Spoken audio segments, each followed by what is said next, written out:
Šorīt nobrieda tēma. Īstenībā šī tēma jau ir nobriedusi sen, jau vajadzēja par to parunāt. Ko ņemt vērā, izvēloties māju? 2 tādi punkti, bez kuriem nu nekā. Vienalga, kāds jums ir ģimenes sastāvs, kādi ir, kā teikt, nolūki, kā teikt, lauksaimnieciskie vai kādi citi darbības nolūki. Ir 2 punkti, kas obligāti jāņem vērā, kuriem ir jābūt. Pretējā gadījumā būs ļoti liela izdevuma. Jo katrs no tiem punktiem var paprasīt tikpat liels izdevums, cik, kā teikt, īpašuma vērtība, cena. Nu, ja vidējā tāda pieticīga. Tas ir elektrība un ūdens. Nu, elektrība, daudzi tagad taisa to alternatīvo elektrību, bet arī, nu, kā teikt, viņa nenāk pa velti. Cik es te nesen skatījos, nu, tāpat interesi pēc mums tas nav aktuāli, bet tāpat tās paskatījos uz 12-14 tūkstošiem.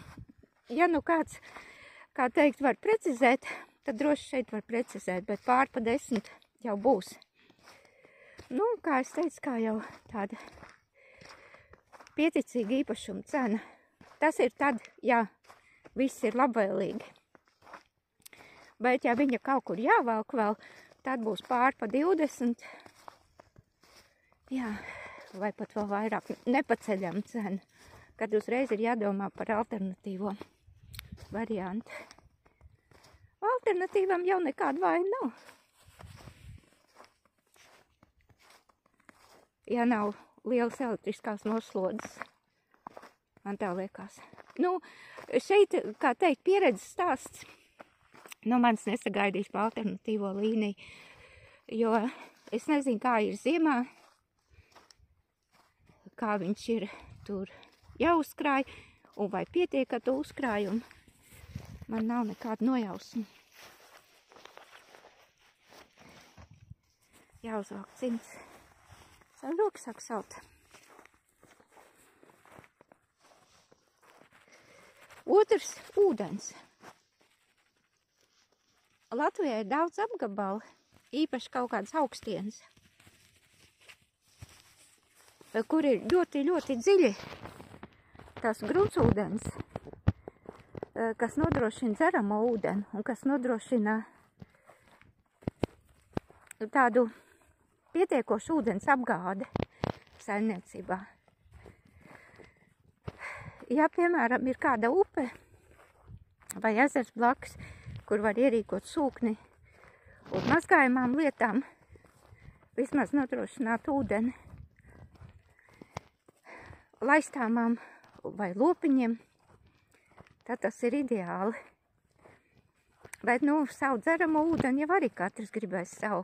Nu, dzeramām jau var piepirkt arī veikalā. Katrā ziņā, ja negrib problēmas, ir jāskatās, vai akā ir ūdens, vai vispār ir aka un kādi ir apkārtējiem iedzīvotājiem ar šo jautājumu. Un, principā, pēc kartēm jau kaut kur bija tās gruntsūdens dziļums. Es kaut kur jau biju skatījusies, tāpēc, ka mums pie Kuldīgas jau tekoši tā problēma, ka nevienam akās ūdens nebija. Mēs ņēmām no upes, mums bija sūkuns ielikts upītē, tad vārds sakot, mums nekad ūdens netrūk, kur veļi mazgāt, kas ir ļoti būtisks, kamēr maz bērni. Liela bērni tāpatās, un ja ir daudz cilvēku akā, un maz cilvēku arī labāk, ja ir ūdens. Tāpat, ka ja ir sausums uznāk, vismaz ir ar ko palaistīt. Tā ka šitās 2 lietas. Pārējais viss pēc savas patikšanas, vārds sakot. Lielie lauki, vai nav? Jo atkal kādi jēga iet uz laukiem, ja, kā teikt, tev tur viss ekoloģija sabojā traktori ar savu trokas un putekļiem. un dabiski visādām vielām.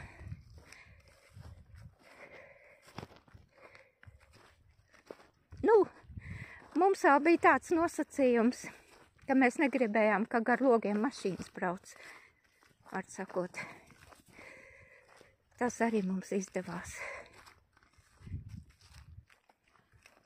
Pārējais iespējams, ka aiz šiem 2 punktiem iespējams, ka ir jāskatās, ar ko jūs nodarbosieties, uz ko, kā teikt, prāts valk. Vai tie būs lopiņi, lopkopība, tad jāskatās ganība resursi, pļauju resursi, tehnikas resursi. Nu, tehniku var arī izīrēt, piemēram, ja ir, kā teikt, ganāmie lopi laukā, kas stāv visu laiku ārā, ir tāda arī, tad var arī ruļus nopirkt vai izīrēt, lai savu nopļauj sarūlē. Nu, tādas visādas, kā teikt, iespējas ir. Tad arī mēslu nav kaut kur jātīra un jāved. Malku atkal sarunāt, nu, ja nav kur zāģēt, atkal nopirkt. Tādas visādas iespējas. Ja ar dārziem grib nodarboties, tad jāskatās, lai ir lauki, kur var tādu normālu platību aram lauku iekārtot. Piemēram, mūsu gabaliņā nemaz tādu līdzeni 4-stūraini daudz maz, kā teikt, neatrast. Bet, nu, mēs jau to zinām, ka mēs to nedarīsim, tad mums atkal ļoti labi tāds figūrīga zemīte. Kalni lejas, krūmi, koki, visādas urdziņas, bebri, apši. Tieši tas, kas mums patīk.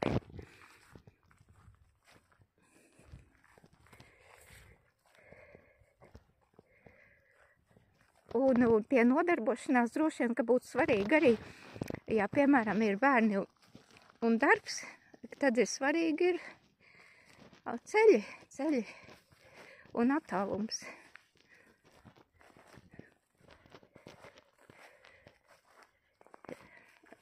Mums kaut kā ļoti izdevās tā strateģiski ļoti labi iekārtoties. Kaut kā Dieviņš tiešām bija parūpējies par mums. Un mums ir vienīgi plusi. Un ik pa laikam kāds pluss pienāk klāt. Pirmais pluss mēs atradām ābeļdārs, ka mums ir tādas ābeles un turklāt vēl raža marana. Protams, procesā ieguvām daudz malkas. Otrais atklājums – vienreizējs pagrabs. Nu, tas vispār zelts, kā no debesīm nonācis. Nu, protams, pats par sevi bonus tas, ka ir ļoti labs ūdens, pietiekošā daudzumā. Ir dīķis, ko es uzskatu par bonus. Ir gar māju grāvis, kas ir lielāks par vienu otru upīti. Pie grāvu gan ir jāstrādā, to mēs, kā teikt, vēl neizmantojam. Nu, viņš vienkārši jātīra, tur vēl jāķeksē ārā koki. Atsakot, nu, pindriķis.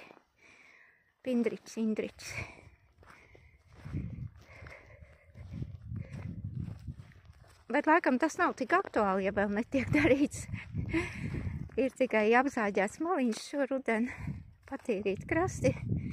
Bet es neturēšu viņu tādu ļoti kā parku, tāpēc, ka putniņiem atkal savu vietiņu vajag. Droši vien savu pieeju pie tā grāva būs, patīrīs, nu, varbūt kādu soliņu iekārtos, varbūt. Tāpēc, kad lauki ir tāda vieta, kur ir arī kukaiņi, un ja otrā pusē grāvim ir aizaugošie krūmi, tad diez vai kāds gribēs tur uz to soliņu ilgi uzturēties sēdēt. Te, kad mēs aptīrījām ap to māju, tie kukaiņi arī samazinājās visādi. Jo praktiski tur, pirms tam, kā gāja pa taciņu, te, kur es parasti eju staigāt, tur bija caur krūmiem jālien cauri, tā taciņa gāja. Tur jau vodu uzreiz virsū. Jā, pirmā gadā tā bija, kamēr mēs pierad. Bet tāda iztīrīja rudenī to. Nākošā gadā veco ābeļdārs atklājām, ka tur daudz ābeles ir. Un uzreiz jau rudenī jau bija milzīga raža. Saspiedām sulas. Pagājušo ziemu jau sākām izmantot pagrabu, attīrījām. Bet tur vēl nebija uzklāts virsū, es nebiju konstatējis, ka tur tek cauri.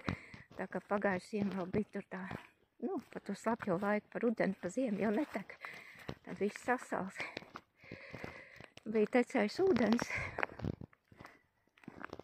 Bet mums kastēs visi tie dārziņi bija tā, ka tie jau tur pārāk cietuši nebija un burkas ir aizskrūvēts. Bet šogad pārklāja plēvu. Es domāju, ka tur vēl būs jāpastrādā pie tās jumta. Tur jāpakas nost. Šogad vienkārši laika vairs nebija, rudens jau nāca virsū. Tad es tādu fikso variantu uzliku. Jā, un tas ir tā. Pirmais plus ābeļdārs, otrais pagrabs, trešais ūdens, superīgs, ceturtais elektrība, ļoti laba apgāde ir. Labi, ja kāda 15 minūtes pārtraukums, ja gadījumā kaut kas, tur sasik kaut ko kopā, tad tur dažas minūtes un atkal atgriežās. Nekad nav bijis ilgs pārtraukums. Tur, kā teikt, dienām ir tikai plānotais, par ko tiek iepriekš ziņots, jau nedēļu divas iepriekš ziņo, ka tajā un tajā dienā būs, ka teikt, uz visu dienu atslēgums. Tas jau absolūti neietekmē, piemēram, saldētavs tur. Saldētāji ir tāda, ka tur nedēļu jākausē 30 grādos, ja ir. Tad kaut ko var atkausēt. Tā, tie bija 4, un 5. ir vienāds šogad bonus. Negaidīts, šokējos, nosfaltēju ceļu. Superīgi vispār. Tas ir pa mums, kā mums izdevās atrast mājiņu. Un tā bija pirmā māja, ko es vispār ieraudzīju SSA. Kāpēc es viņu ieraudzīju un pievērsu uzmanību, viņa bija vislētākā. Māja kā tāda, kādā stāvoklī man neinteresēja vispār. Man interesēja šitie 2 jautājumi. Elektrība, ūdens. Ja tie nav, tad, var sakot, ja tie vēl jātais klāt, tas ir vēl 2 īpašuma vērtības. Māja tas jau kaut vai vagonu atved noliec un dzīvo cepur kuldams.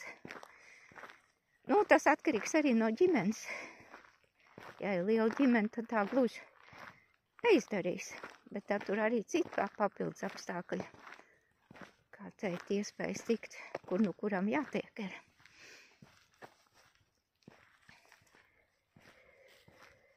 Tā kaut kā.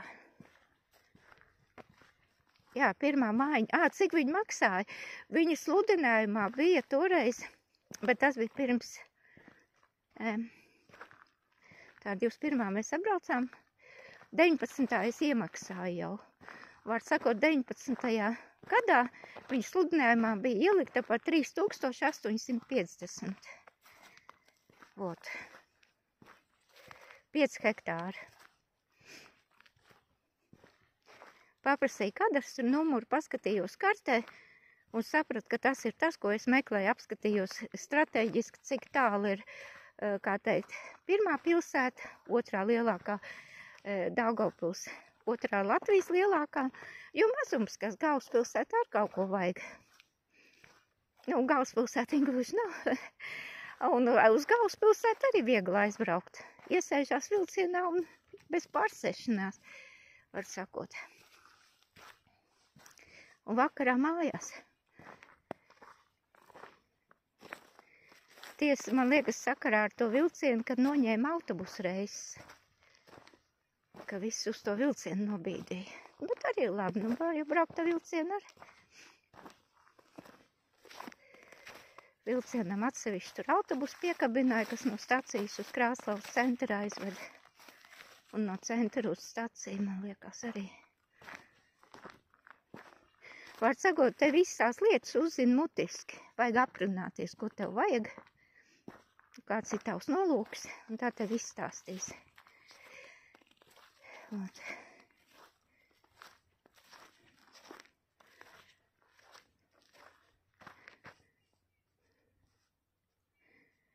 Apmēram tā. Es ceru, ka es visu izstāstīju. Nu, visu nekad nevar izstāstīt. Jo katram ir savu nolūku, kāpēc viņš ir. Nu, tas ir darbības lauks. Tas ir 3. punkts. 1., 2. bija elektrība, ūdens. 3. darbības lauks. Jo cilvēki kļūdaini meklē māju, lai māja būtu dzīvojama un lai vieta būtu smuka apkārt. Vietas smukumam un mājas dzīvošanai nav nekāda nozīme. Smukumu jūs iekārtosiet pašu, un māju dzīvojam arī paši padarīsiet. Nu, kaut kā tā.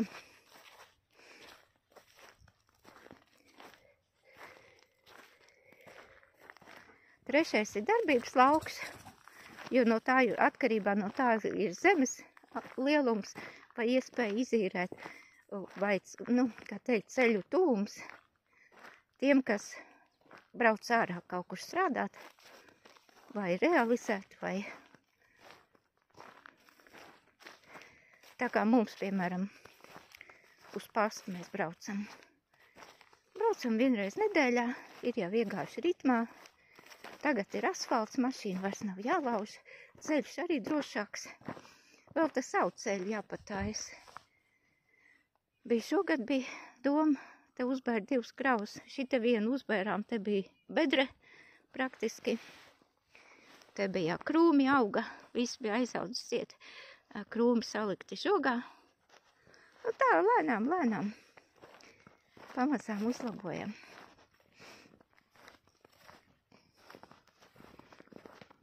Ja nu kādam vēl arī ir interese reģioni. Šitie mani pirmie punkti, ja, viņš attiecās uz jebkuru reģionu. To gruntsūdens līmeni var apskatīties kartēs, cik dziļi būs jāurba ūdens. Pie Kuldīgas tas ir briesmīgi dziļi. Tā ir Kuldīga feinlieta vieta. Tad vēl jāskatās tie, lai nebūtu pārāk arī augsts tas gruntsūdens, tad ar augļkokiem būs sliktāk. Šeit ir pauguraini, te ir, nu, dažāds. Ir tādi pauguriņi ir, ir pauguriņš, ir bišķi zemāks, ir dažāds.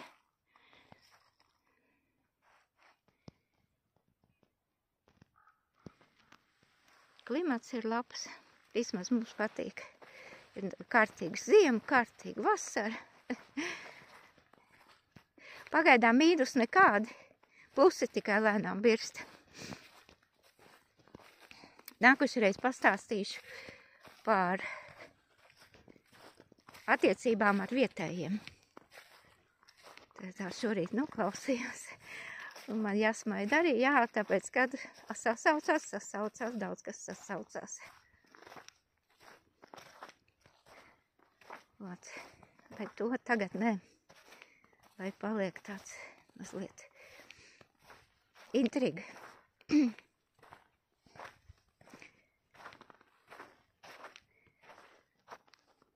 Par plānošanu, ar ko nodarbosies. Noprasīja Agrim, vai viņam bija plāns. Nē, nu viņš teica, viņš zināja, kaut ko no kokiem būs, kaut kas būs ar tējām, kaut kas tāds. Ja man uzprasīt, es pirmā momentā teicu, ka man nebija plāna.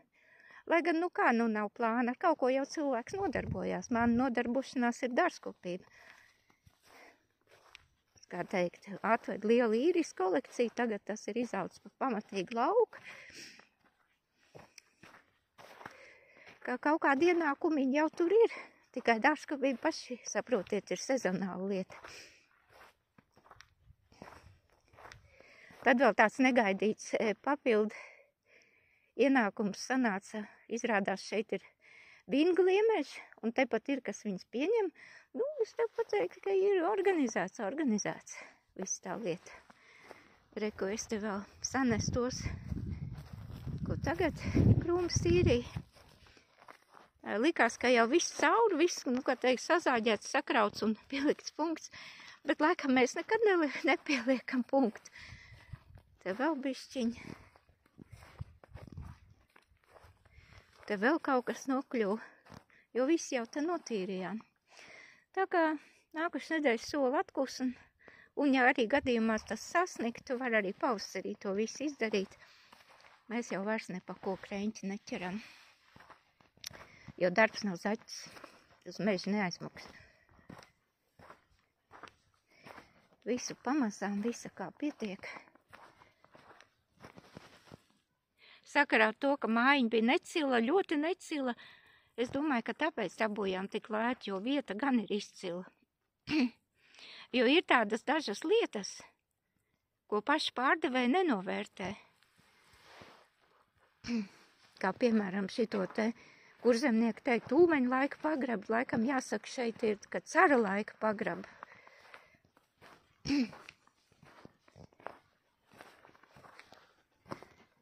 Te mums kaut kāda metāla lūžiņa, bet te mēs pa laikam parokās un kaut ko labu atrod.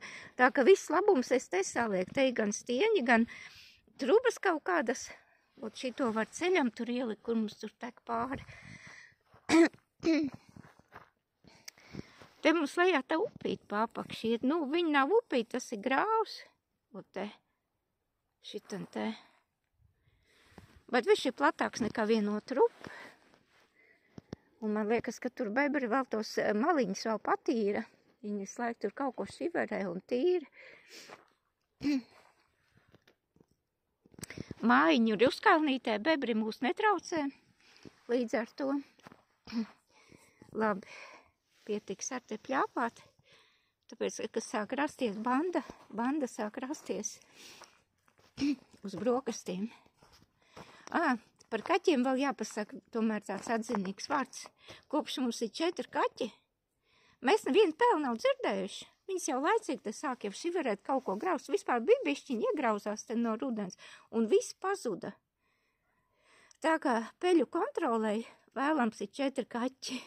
Mums tāds secinājums.